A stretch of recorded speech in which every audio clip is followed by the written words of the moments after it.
Mga Paps, nandito tayo ngayon sa East Service Road sa Sukat, sa Muntinlupa, Sukat, Parañaque.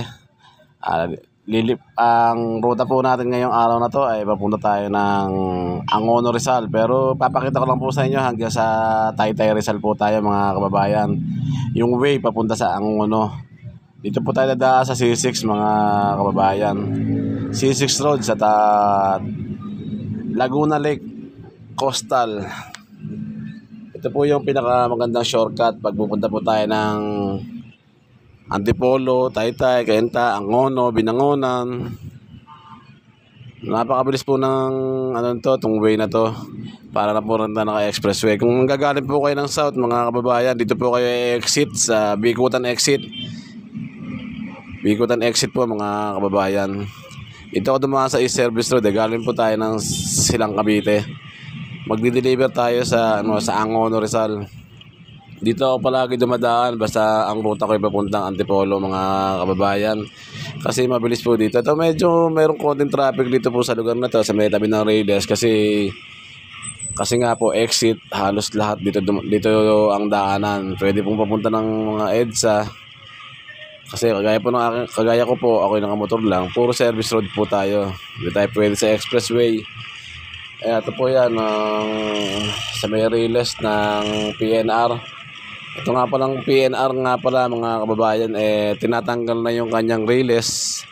Ang alam ko kasi itataas na po yung Reyes, parang igagaya na sa LRT. Nasa taas na yung kanilang Reyes para hindi na nga naman sa gabal at dire-diretso na yung takbo kada crossing kasi kada crossing nagbabagal ang takbo ng tren. Ito bali yung sa may kaliwa kanina papunta po yun ng C5 sa kabila, EDSA, Magallanes. Dito po tayo sa Taguig. Dire-diretso po to mga kababayan. Yan po dito po tayo sa DOST sa Taguig City. Yan po yan, sa kaliwa po na yan, mga paradaan po ng mga tricycle at saka jeep.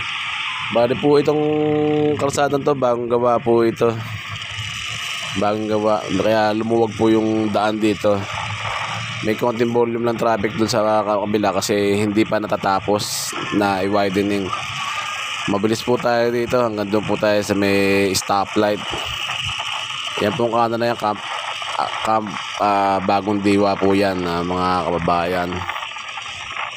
Napakabilis po ng daan dito. Kung saka pupunta po kayo ng Antipolo, dito na po kayo dumaan. Nasa 12 km po itong C6 road po na ito mga kababayan. Dito ako lagi dumadaan basta ako pupunta ng Antipolo po. Dire-diretso lang to mga kababayan po.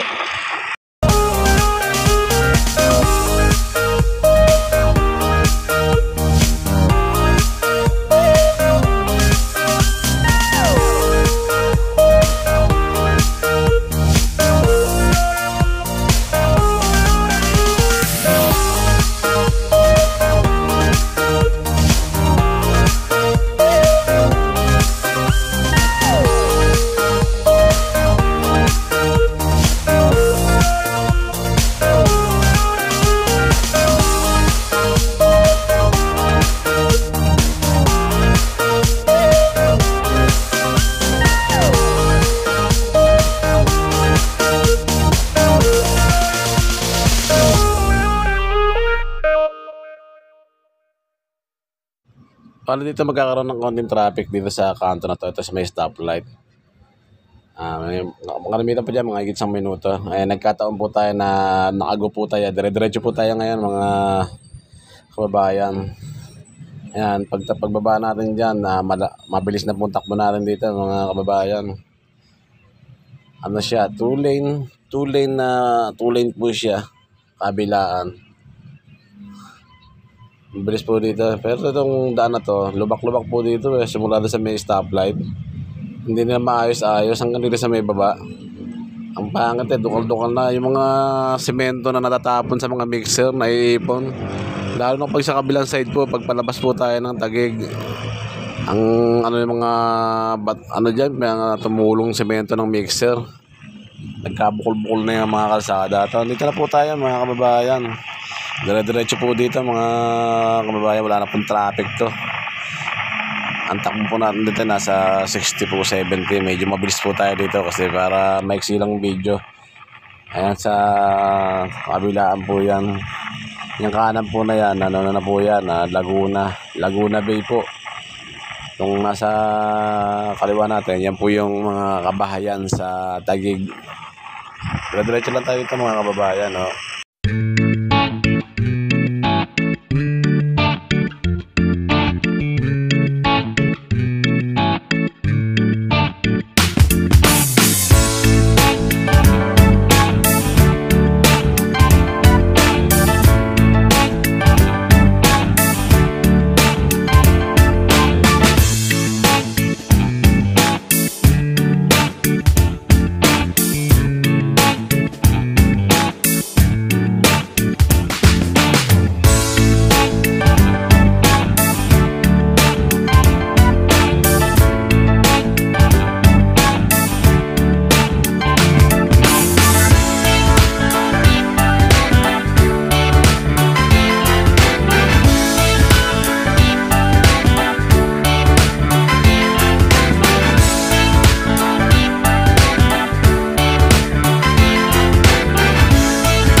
Bale itong mga to, wala na po tayong edit, wala na pong cut para makita nyo po yung kabuuang kalsada ng C6 Road simula po doon sa kanto ng Bikutan Expressway hanggang dito po sa may kanto ng Taytay, makalagpas ng tulay.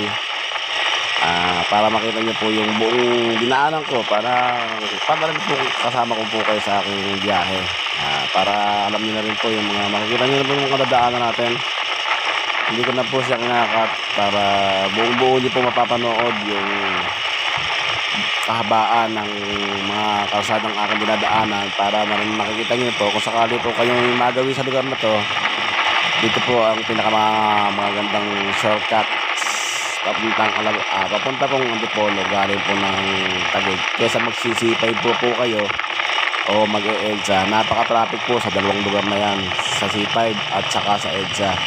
Kung pupunta po kayo ng Antipolo, pinaka mga best way na po itong C6 road. Wala pong ka-traffic dito.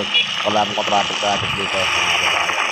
Sa C6, napakabilis po ng aking biyahe dito. Wala pong ka-traffic. Itong daan na to talaga, simula nung natuklasan ko itong daan na to, dito na ako lagi nadaan papuntang Antipolo. Minsan pag pauwi ako, dito na ako dumadaan kasi napaka-traffic nga ako sa C5 tsaka sa C6. Yung mga kinukuha kong booking papunta rito.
Mga kababayan, dito tayo sa may boundary na ng Taguig at saka ng Taytay.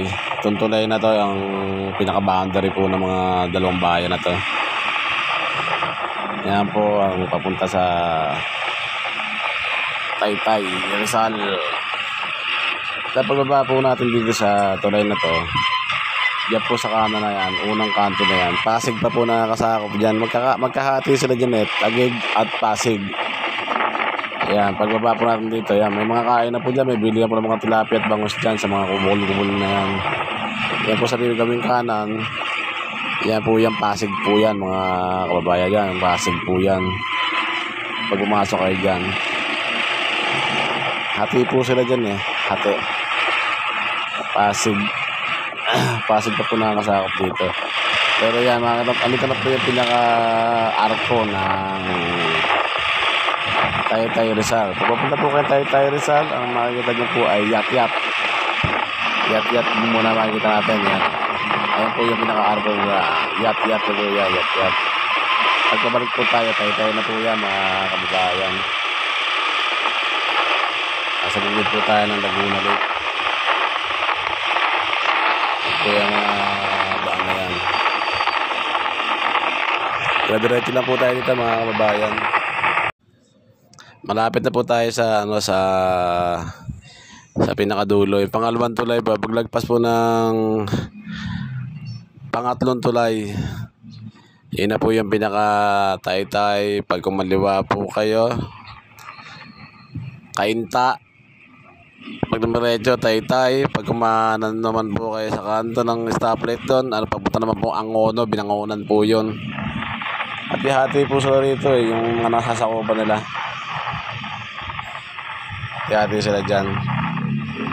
Diretso lang tayo, malapit na pa tayo sa dulo, mga kababayan.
Sa mga kababayan, malapit na po tayo dulo nito ng aking vlog. Hanggang doon lang po ang ating vlog. Pag-ahon po natin sa tulay mga kababayan, pag diretso po natin yon, dadaanan po natin yung Taytay Tiangge, yung market po doon. Pag diretso po niya, Antipolo. Bago pagka-doon po sa tulay na to, pag kumaliwa naman po tayo, dadaanan po natin yung Cainta. Diretso po siyang Pasig sa Floodway. Pag kumana naman po tayo, papunta naman po yung Angono Rizal, Binangonan Rizal. Yan, yung pag-ahon po natin dito sa tulay na to. Paglusong po natin dyan, yun po yung mga diretso, Taytay Market, Antipolo, kaliwa, Cainta, Pasig, via Floodway. Pag kumana naman po, Angono Rizal, Binangonan Rizal. Sa mga kababayan, kung bago pa lang po kayo sa akin channel, please subscribe po, click notification bell para updated po kayo sa mga video na aking upload. Paparo na rin po sa aking Facebook page, Pops Ray Moto po. Hanggang sa muli po mga kababayan, maraming salamat po sa inyong panonood.